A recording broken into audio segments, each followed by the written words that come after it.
আমি নিয়ে এসেছি 1 বাটি প্রোটিনের সমাহার। এটার মধ্যে কি কি আছে দেখো। এটা হচ্ছে রাজমা, আর এটা হচ্ছে ছোট ছোলা, কাবলি ছোলা, আর ছোলার ডাল। তো এটা আমি সকালে ভিজিয়ে রেখেছি। এটা ফুড ভ্যালুটা কীভাবে বজায় রেখে একটা টেস্টি খাবার বানানো যায় আমি একটু শেয়ার করব সেটা। কারণ যারা নিরামিষাশী তাদের প্রোটিনের ঘাটতি থাকেই, মানে খুব সহজে সেটা মেটানো যায় না। কিন্তু এই জাতীয় কি বলে এটাকে, ডাল যদি আমরা খাবার তালিকায় রাখি তাহলে প্রোটিনের চাহিদা অনেকটাই পূরণ হয়। তো আমি এটা নর্মাল জলে একটু নুন দিয়ে সিদ্ধ করছি। এটাকে বসিয়ে দিলাম, ঢাকা দিয়ে কম আঁচে রেখে দেবো, কারণ একটু টাইম লাগে, প্রায় 30-45 মিনিট টাইম লাগবে। তো এরকম আছে, আমি এটা ঢেকে রাখবো।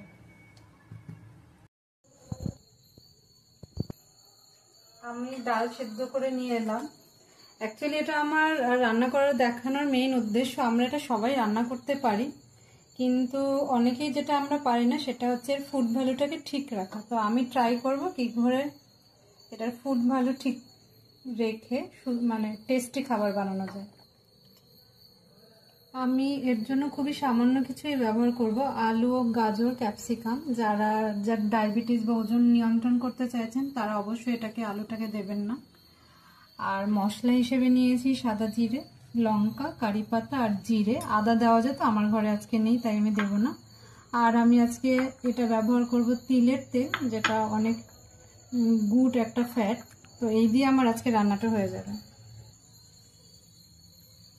আমি একদম কম তেল নিয়েছি, 2 চামচের মতো তেল হবে।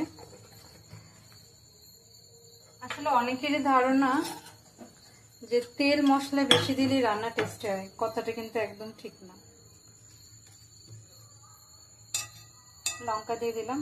আসলে রান্নার মানে প্রসেসটা কেউ যদি জানে তাহলে খুব কম মশলা আর কম তেলে খুব সুন্দর রান্না হয়। আমাদের প্রবলেম হচ্ছে আমরা সঠিক প্রসেসটাই জানি না।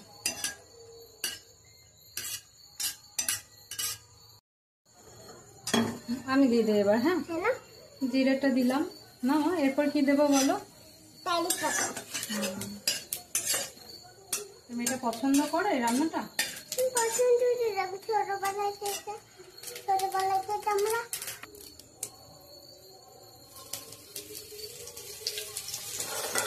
দাও কারি পাতাগুলো।